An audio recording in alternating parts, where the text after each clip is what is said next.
এই হচ্ছে AGT live 24/7। This is AGT Live 24/7. আমি প্রথমেই কমরেড সমর আড্ডের স্টেটের প্রতি আমাদের পার্টি রাজ্য কমিটির তরফ থেকে এবং আমার ব্যক্তিগত তরফ থেকেও তার স্মৃতির প্রতি আন্তরিক শ্রদ্ধা জ্ঞাপন করছি। পরিবার পরিজন এবং তার আরো কাছের বন্ধুদের কাছে গভীর শ্রদ্ধা জ্ঞাপন করছি। জন্ম এবং মৃত্যু দুটি অবিচ্ছেদ্য শব্দ, একটার সাথে আলিঙ্গনাবদ্ধ, কিন্তু তারপরও জন্ম যেখানে সবার কাছেই সুস্বাগত, সমস্ত জন্মই, কিন্তু মৃত্যু কারো কাছেই কাম্য নয়। এবং সে মৃত্যু যদি হয় কোনো বন্ধু, কোনো কমরেড এবং সমাজের কাছে অফুরন্ত অবদান রেখে যাওয়া কোনো ব্যক্তি, কমরেড সমর আড্ডের প্রয়াণ আমাদের কাছে এবং ব্যক্তিগতভাবে আমার কাছেও সেরকমই একটা অপূরণীয় একটা ক্ষতি। কমরেড সমর আড্ডের সাথে আমার পরিচয়, ব্যক্তিগতভাবে তার সাথে পরিচয় হওয়ার প্রায় আরো 10 বছর আগে থেকে তার নাম এবং তার কাজের সাথে। 1972-এ আগরতলায় দুর্গাপূজার ছুটির সময়তে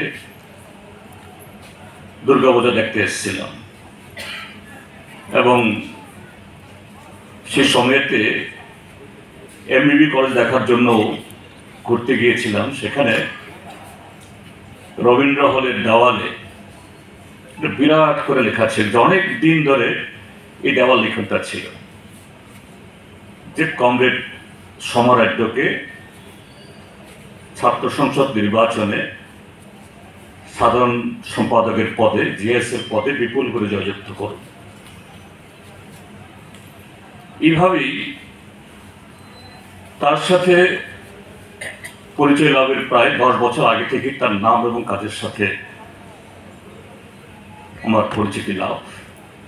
এবং তারপর যখন পার্টিতে সর্বক্ষণের কর্মী হয়ে আসি, অন্তরঙ্গতা, বন্ধুত্ব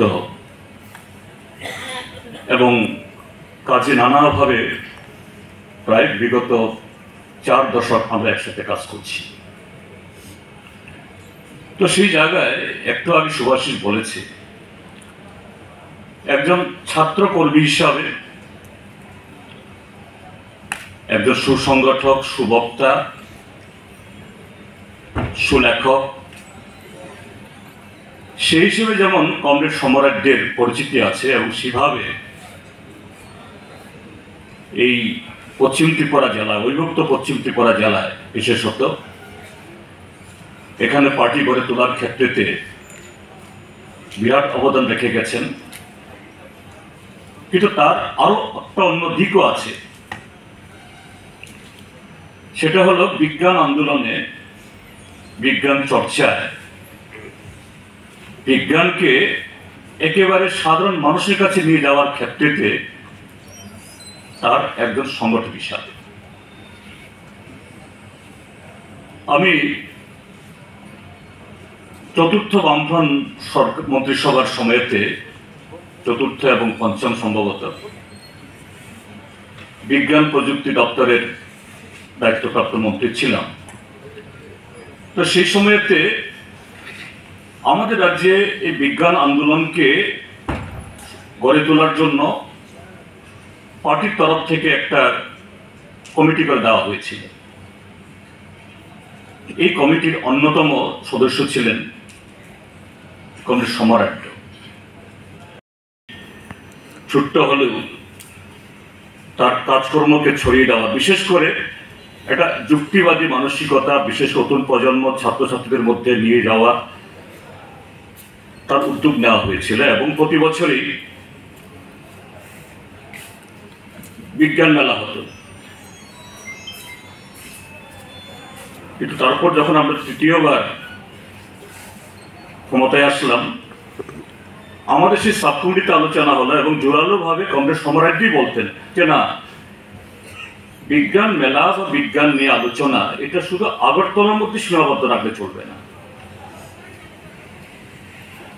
এটাকে যতটুকু সম্ভব একদম মহকুমা এবং ব্লক স্তরে ছড়িয়ে দিতে হবে।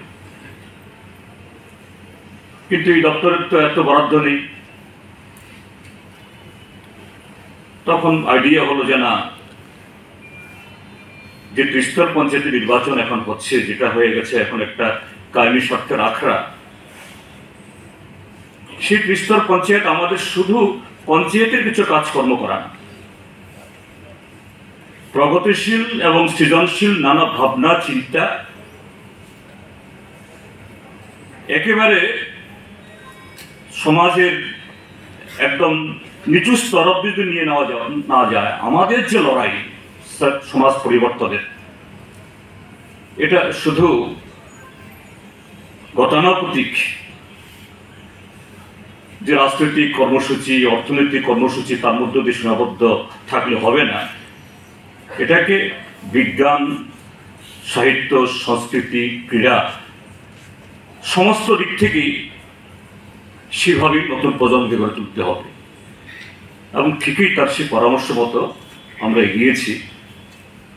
সেই সময়তে যে আরো অন্যান্য পার্বণের সাথে প্রতি বছর বিজ্ঞান মেলাটাও একটা অত্যন্ত জনপ্রিয় কর্মসূচি হিসেবে উঠেছিল আমাদের বামপন্থী ফ্রন্ট সরকারের সময়তে, এবং সেই জায়গায়